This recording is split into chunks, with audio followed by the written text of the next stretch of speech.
Para concluir nuestro primer bloque, nos toca la conferencia Principios de la terapia de compresión en miembro inferior por parte de la enfermera profesional Carmen Moratilla. Ella es enfermera profesional que nos visita desde España, especialista en compresión, miembro de la Asociación Española de Compresión, profesora de la Universidad de Madrid y Universidad de León, en pie diabético, úlceras y patología vascular, encargada de docencia de la Asociación de Enfermeras Vasculares de España. Bienvenida. Hola, buenas. Bueno, de entrada, muchísimas gracias por contar con una enfermera en este evento y muchísimas gracias, doctor Corrales, por la confianza que han depositado en mí. Como han oído, pues realmente soy muy especialista en el mundo de la compresión. Ya tengo 74 años, asistencialmente ya no trabajo, y me he visto obligada, por así decirlo, el intentar difundir una herramienta que considero que es básica para todas las patologías que cursan con inflamación o que cursan con edema. A ver, ¿funciona? Sí.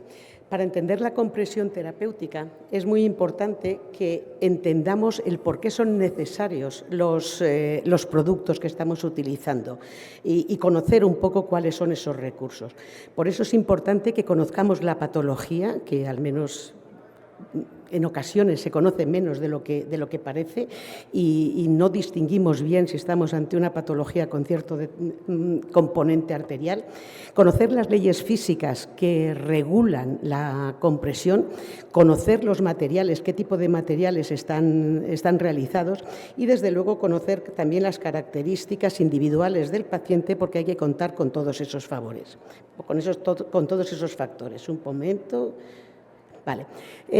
Hay que saber que la patogénesis de la enfermedad venosa crónica es un proceso muy complejo, es multifactorial y tenemos que abordar absolutamente todos aquellos aspectos involucrados, salvo la edad en la que no podemos intervenir, pero también tenemos que intentar actuar sobre los factores hereditarios y considerar que el sexo femenino es el más prevalente. Soy enfermera, no puedo hacer ecografías, pero ahí sí que tengo que entender los resultados de los análisis que realizan ustedes, pero sí que tengo dos manitas para poder saber si estamos ante una patología con buenos pulsos o no. Aparte de todo eso, tenemos herramientas como el índice tobillo-brazo que nos va a dar, aunque no diagnostica la enfermedad venosa, y eso hay que tenerlo muy claro, sí que nos acotan la gravedad de la enfermedad arterial. Entonces, pues en función del índice tobillo-brazo que tenga el paciente, vamos a aplicar un tipo de compresión u otro, un nivel de milímetros de mercurios u otros. Pero tenemos que ser conscientes de que el índice tobillo-brazo no es una herramienta válida si el paciente es diabético. Por eso tenemos otras herramientas como el índice dedo-brazo, que es mucho más específicas, o el tiempo de aceleración plantar. De hecho, hasta la técnica de realización del índice tobillo-brazo, pues habría que revisar un poco de lo que nos han enseñado a lo que realmente deberíamos de hacer. Y como soy enfermera y la verdad es que hay cosas que no puedo hacer, el uso de la termografía en los últimos años ha representado una gran herramienta para al menos detectar zonas inflamadas, para intentar ver a lo mejor trombosis que antes no sabía ni que tenía el paciente y que se pueden ver en la termografía, y nos está resultando muy útil en el ambiente de enfermería. Aparte de todo esto, tenemos también que saber diagnosticar el edema. El edema puede estar causado por un aumento de la permeabilidad capilar o por una disminución de la presión oncótica. Tenemos que ser conscientes de que ese edema puede ser de muchísimas causas. Entonces, a la hora de abordarlo, independientemente de qué tipo de edema sea el que tenemos ante nosotros, tenemos que saber que a la insuficiencia venosa no hay que ponerle diuréticos, porque lo único que va a hacer en la insuficiencia venosa es aumentar la fibrosis. Los diuréticos hay que reservarlos única y exclusivamente al paciente cardíaco, porque encima, si se lo damos a un paciente venoso cuya mayor obligación tiene que ser el caminar, en una persona mayor eso le va a invalidar. Por lo tanto, tenemos que tener bien claros esos conceptos. Por otro lado, tenemos que saber cuáles son las leyes que regulan ese intercambio de líquidos entre los vasos y el intersticio. Y hasta ahora, creíamos que la ley de Starling nos lo comentaba todo y nos lo explicaba todo lo que funciona en nuestro espacio intravascular. Y no es verdad. En el 2010 la ley de Starling fue revisada por Levick y la verdad es que se empezó a considerar la importancia que tiene el glicocális. El glicocális recubre todo el endotelio vascular, el endocardio, y lo que hace el glicocális es regular de alguna forma la permeabilidad vascular y es como una especie de barrera ante la filtración de todos esos líquidos. Lo que hace también el glicocális es de alguna forma modular las fuerzas dentro de esos vasos y en definitiva lo que está haciendo es disminuir la fricción y dañar mucho menos esos vasos. Pero voy mucho más lejos. Si pongo en comparativo la hipótesis de Starling con lo que se ha visto con la ley de Levick, pues nos damos cuenta que según Starling todo el líquido que salía de los vasos pues bueno, se volvía a recanalizar por las diferencias de presión oncótica y presión hidrostática, pero no es así. Realmente hemos visto que la mayoría, que el 95, el 100% del líquido que se trasvasa pasa al intersticio. Lo que sucede ahí es que todo eso es recogido por el sistema linfático. Entonces, digamos que se está produciendo pues bueno, la paradoja de que tenemos que empezar a cambiar incluso las definiciones del linfedema, porque realmente todo edema es un linfedema. Y lo que está sucediendo es que hay una insuficiencia dinámica de gestionar todo ese exceso de líquido que tenemos en el intersticio. Vamos a ver ahora cuáles son los efectos hemodinámicos de la compresión.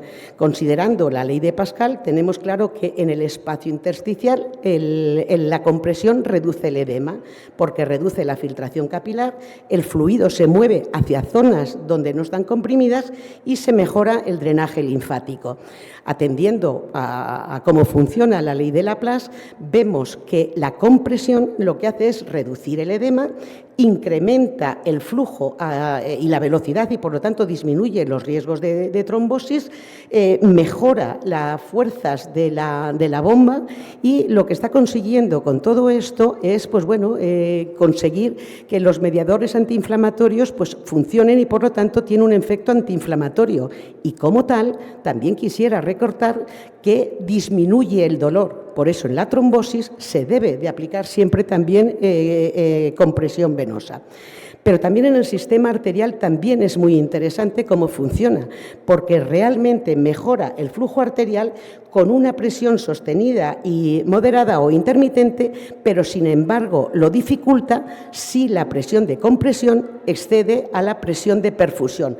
Por lo tanto, ese equilibrio es el que tenemos que los profesionales saber cuál es el que tenemos que hacer. Yo les sugiero a todos los que están aquí y que quieren realmente entender lo que es la compresión. Para mí, mi mentora, la persona que me lo ha enseñado absolutamente todo, es Natividad Velázquez, que era la gerente de la empresa Medi en España. Cuando la conocí, yo no entendía su lenguaje, vi que tenía muy poca formación, sigo pensando lo mismo, pero de alguna forma me enseñó a conocer al profesor Hugo Pas, al que tuve el verdadero placer de conocer, y fijaros si es importante este hombre, que si en algún momento ustedes leen algún tipo de documento en el que no esté su nombre, no hace falta que sigan leyendo, porque él es el que nos ha enseñado absolutamente a todos los efectos de la compresión. Y este hombre nos ha dicho claramente que la compresión refuerza las venas, reduce la presión venosa y normaliza la función de la pared. Pero a nivel clínico mejora la oxigenación de los tejidos y eso lo hace porque disminuye la acidificación de la herida y por lo tanto eso es lo que nos permite resolver heridas de 10 años en 3 meses con la única cosa que hemos hecho de colocar una compresión terapéutica adaptada a la hipertensión que tiene ese paciente. Por otro lado, pues bueno, es antiinflamatoria, como hemos comentado, y modula todos estos mediadores, todos estos procesos de este exceso de metaloproteasas que tenemos en las heridas. Yo no pongo apósitos moduladores de las proteasas, yo simplemente aplico la compresión, que no es ni más ni menos que aplicar un producto en un dispositivo de compresión alrededor de un segmento, de una pierna, y puede tratar pues síntomas y signos de la enfermedad venosa, linfática, lipedema, malformaciones venosas, pero no nos quedemos ahí. En el resto de patologías donde se cursa con inflamación, los tratamientos posquirúrgicos, traumas, esguinces, todos esos procesos van a mejorar considerablemente solo con saber qué tipo de presión tenemos que aplicar. Tenemos que saber que, bueno, pues la presión alcanza su máximo nivel de presión a nivel distal y que, dependiendo del tamaño de la persona, va a tener incluso una presión u otra. Entonces, cuestiones que tenemos que saber es que las medias, para que sean terapéuticas, tienen que ser medias de grado médico, es decir, con un tipo de certificación que nos garanticen que están ejerciendo ese gradiente de presión para conseguir ese retorno venoso. Las blendas flebológicas tenemos que saber cómo aplicarlas para saber cuántos milímetros de mercurio estamos aplicando y saber si son o no son efectivas. Y luego tenemos actualmente, hemos encontrado pues bueno, unas soluciones bastante cómodas como son los sistemas de compresión adaptativa que son completamente inelásticos y con un gran efecto terapéutico. Pero nunca nos olvidemos que una de las cosas más importantes que tenemos que conseguir en los pacientes es que realicen ejercicio para poder conseguir que la bomba funcione como corresponde, como debe de ser.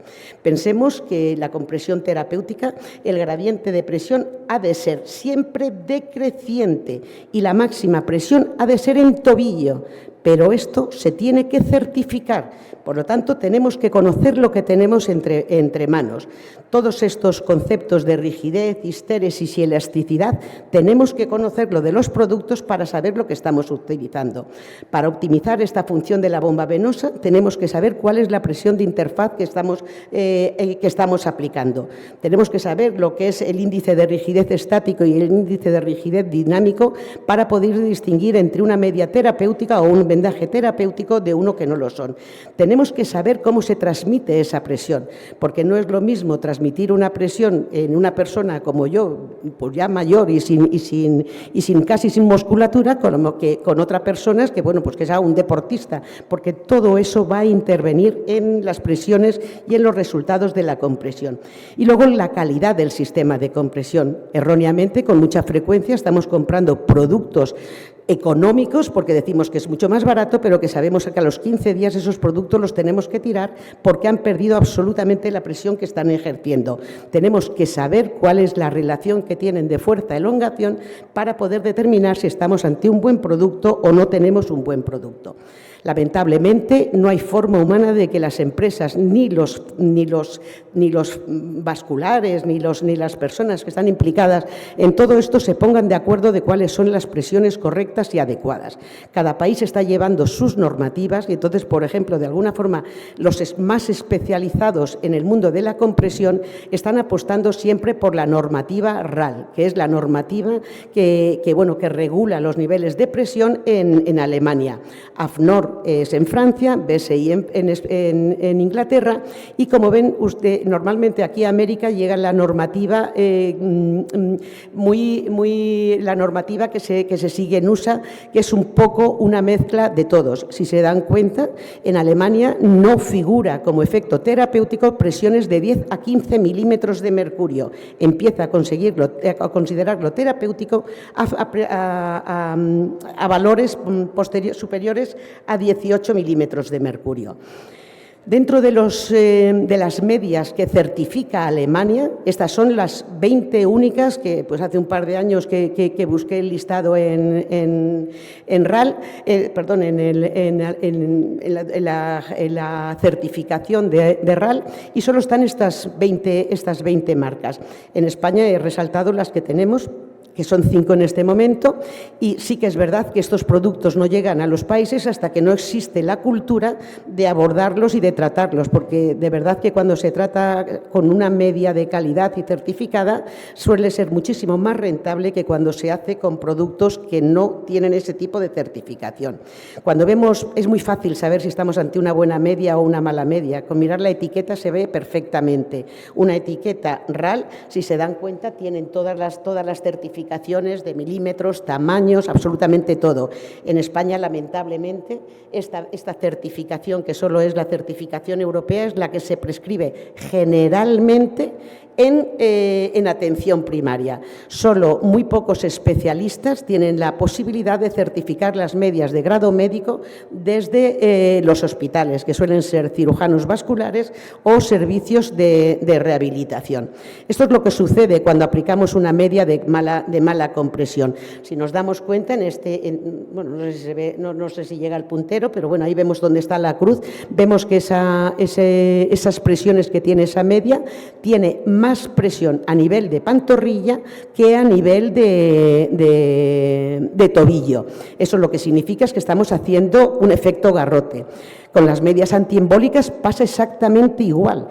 La única media que al menos yo, Mari Carmen Alba, conoce que tenga certificación RAL modificada, porque no es una media de grado médico terapéutico, sino preventivo, es la marca Trombexin 18, que he visto que agradablemente que ya la tienen ustedes en su país.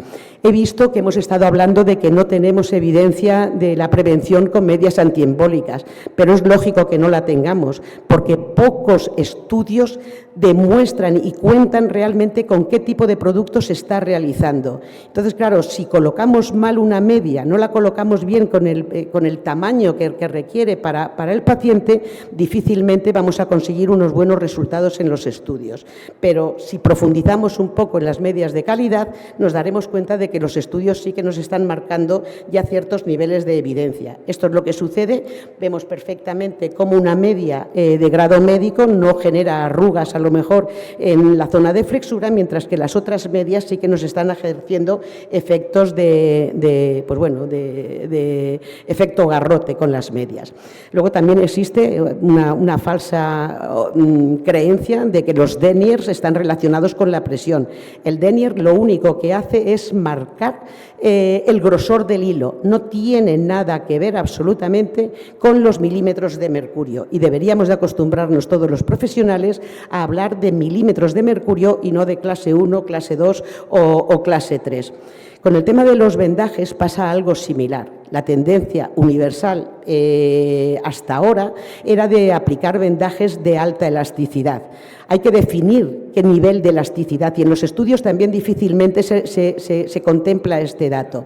Para saber si la venda que tienen ustedes es de corto o de largo estiramiento, es tan sencillo como ponerla encima de la mesa, marcar 10 centímetros, estirar y ver si llega a 200, pasa de 200 o no llega a 200. De esa forma sabrán perfectamente si tienen un producto de corto o largo estiramiento.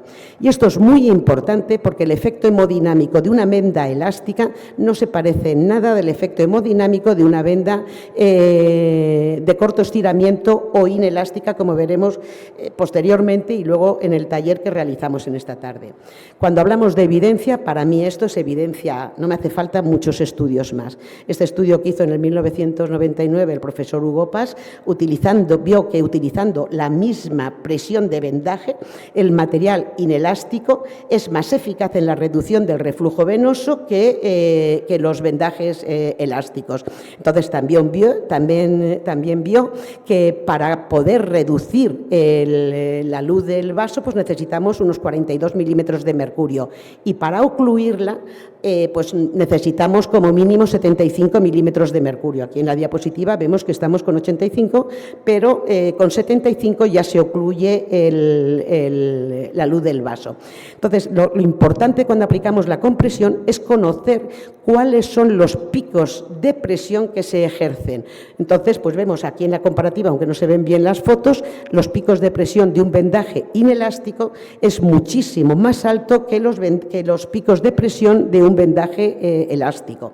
Para mí esto es una verdadera evidencia de lo que sucede.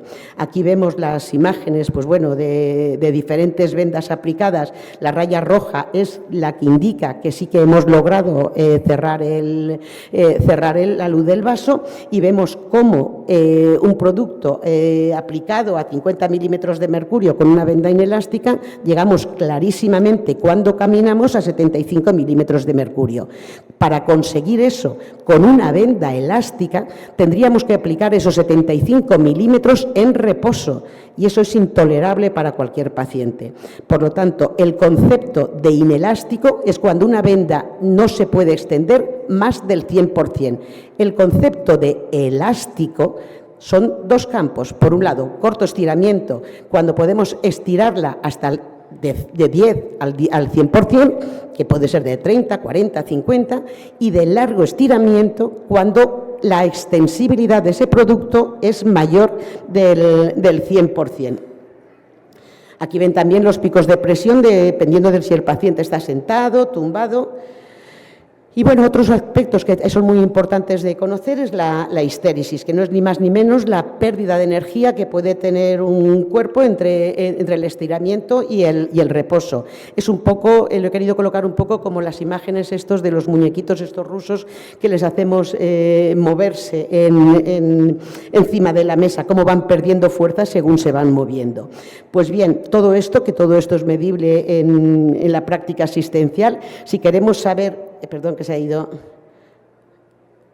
Vale, todo esto que es medible y que deberíamos de tener los datos, cosa que no tenemos, vemos que cuando estamos analizando la histéresis de un tejido, vemos que la histéresis mínima son las mejores porque son aquellas que tienen un mayor poder de sujeción y una resistencia mínima al estiramiento.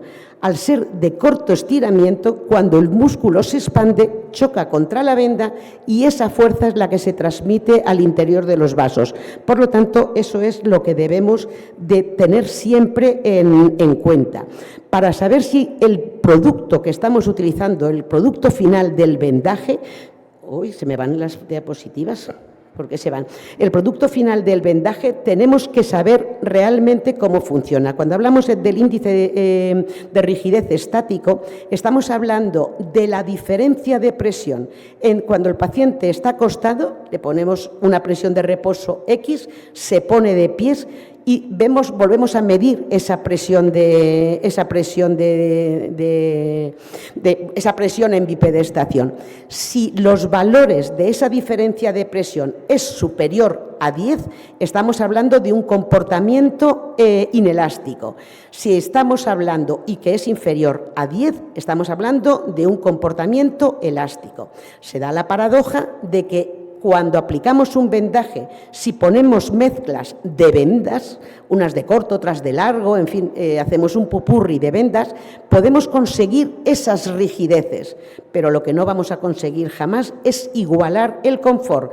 Una mezcla de vendas en las que se incluya vendajes elásticos se hacen no tolerables para los pacientes, especialmente si ese paciente tiene algo de componente isquémico. El profesor Hugo Pars, si revisan ustedes todos los documentos que tiene, o sea, tiene una bibliografía extensísima. Yo les recomiendo, él era el presidente de la ICC Club Compression. Todos los años nos reunimos, entonces, pues bueno, es algo a lo que los invito porque creo que es algo interesante y la verdad es que él tiene clarísimo y es algo que siempre nos ha comentado y es que la compresión inelástica es más efectiva y más confortable que la elástica. Pero sobre todo lo que nos dice y que nos tiene que hacer reflexionar es que los fallos en la terapia de compresión no son solo producto del material inadecuado o adecuado que estemos utilizando, sino los escasos conocimientos de los profesionales que los empleamos y de los distribuidores que nos los están vendiendo. Por lo tanto, aquí es preciso que cada uno de nosotros nos formemos en este área. Yo he trabajado muchos años en la clandestinidad, soy enfermera, en teoría tenía que seguir lo que decían otros profesionales y entonces, pues bueno, yo sabía que se podía aplicar perfectamente la compresión en el paciente isquémico, pero a mí la bibliografía no me ayudaba. Por eso que cuando llegué los estudios del profesor Mosti, que ya me dijo que podía aplicar compresión a índices tobillos-brazos por encima de 0,5 con compresión inelástica, o me dijo que podía utilizarlo en el paciente diabético y que incluso podía aplicar presiones de 40 milímetros de mercurio, como estaba haciendo, pues yo la verdad es que vi la luz, porque ya pude levantar la mano y decir, eso yo lo hago. Entonces, pues bueno, esto es complicado a veces, pero yo les invito a que profundicen en estos estudios. El profesor Rabe, también discípulo del profesor Hugo Pars, junto con otros colaboradores, en el 2018 elaboraron un documento, una declaración de consenso basada en la evidencia, que les invito a que lo lean, donde, bueno, pudieron marcar 19 de las 25 recomendaciones que hay con una evidencia de grado 1 y nos dicen claramente dónde podemos aplicar la compresión en paciente sano o enfermo, pero también nos dice y desmitificó el si podemos o no podemos colocar compresión en el paciente con una trombosis aguda, porque disminuye el dolor, disminuye el edema, mejora la calidad de vida y reduce el crecimiento del trombo. Eso sí, tienen que saber qué sistema de compresión tienen que utilizar y la talla que se le pone al paciente tiene que ser la adecuada, porque si no, no vamos a poder llegar a nada. Yo estoy cansada de ver cómo las medias antiembólicas acaban haciendo un garrote en el muslo porque simplemente se ha elegido una que nos parece que le va a ir al paciente, pero no se les ha medido en todos los puntos donde se debe de medir una media, que es tobillo, pantorrilla y muslo como mínimo. Dentro de estas recomendaciones, yo les sugiero que la vean, que una de las cosas que dicen claramente dentro de estas recomendaciones es que tenemos que ampliar nuestros conocimientos. Entre las recomendaciones también nos dicen que tenemos que intentar seguir las recomendaciones de RAL porque son las más estrictas. Fíjense que ellos miden la presión de la media, cada 5 centímetros disminuyen ese gradiente de presión. Nos dice que, bueno, que tras la fase inicial de la descongestión podemos ya utilizar las medias de grado médico o los sistemas de compresión adaptativo. Y también nos dice que, bueno, que en la fase inicial de descongestión del linfedema, pues la verdad es que vamos a tener mayores resultados a lo mejor con los sistemas, con las vendas, que con otro tipo de productos, pero bueno, cada vez estamos viendo que utilizando bien los sistemas de compresión adaptativa probablemente vamos a fidelizar más a los pacientes. Y con respecto a las contraindicaciones de cuando yo empecé a lo que hay ahora, la verdad es que han cambiado de forma considerable. Realmente ahora solamente tenemos 2 grandes contraindicaciones, como es la isquemia crítica o la enfermedad cardíaca grave, un IA4. Realmente en el resto de situaciones podemos aplicar la compresión siempre adaptada al paciente. Aquí vemos de alguna forma el efecto clínico de la compresión en función de los milímetros de mercurio que vayamos a aplicar y los vemos en la posición supina o lo vemos en la posición en decúbito. Y vemos que realmente con presiones de 10 milímetros de mercurio probablemente vamos a conseguir reducir esos edemas. Entonces a mí me viene perfecto ese resultado para comprimir al paciente post-revascularizado y para comprimir al paciente cardíaco con riesgo pues bueno, de una congestión cardíaca. Es importante saber que para conseguir la reducción del edema con unas presiones de 10 a 40 tenemos suficiente y si nos pasamos de esas presiones probablemente no vamos a conseguir ese efecto tan terapéutico. Por lo tanto, yo sugiero que para cuando estamos hablando de edema que no está producido por el edema de la hipertensión venosa, que nos vayamos a esos milímetros de mercurio. Vamos a seguir avanzando. Aquí quiero que vean, porque todos estos sistemas esta tabla nos refleja los estudios que realmente han demostrado evidencia a la hora de aplicar la compresión.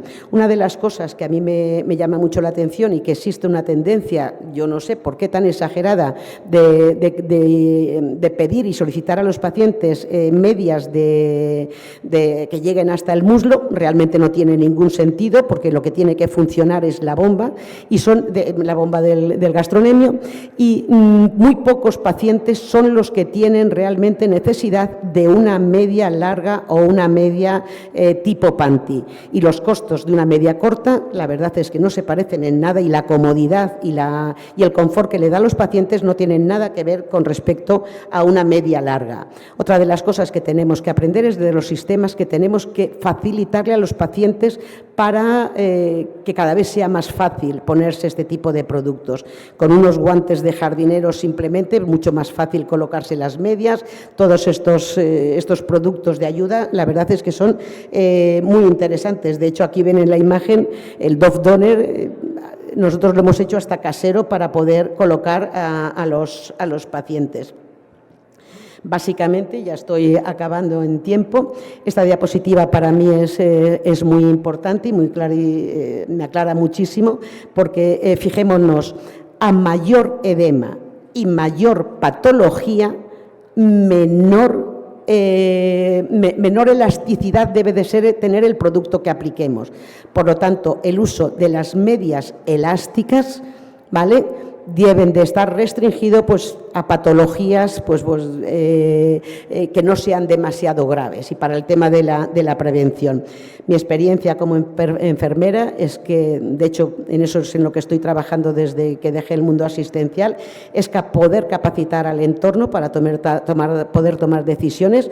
Lamentablemente tengo que decir que en este momento en mi país está más capacitado el personal de enfermería que el personal vascular para la prescripción de medias. Y a mí eso me da vergüenza y me da rabia porque nos vamos a empezar a meter en problemas enfermería porque los que tienen que coger las riendas de la prescripción, sinceramente, creo que son ustedes los cirujanos vasculares. ¿Cuáles han sido mis fracasos? Que bueno, que cuando doy el alta al paciente siempre llega algún listo que dice que para qué vamos a tener que aplicar compresión si la úlcera ya se ha curado y me quitan la compresión. Esto ha sido todo, muchas gracias, me pueden encontrar en redes. Mi nombre es Carmen Alba Moratilla y para lo que me necesiten. Muchas gracias.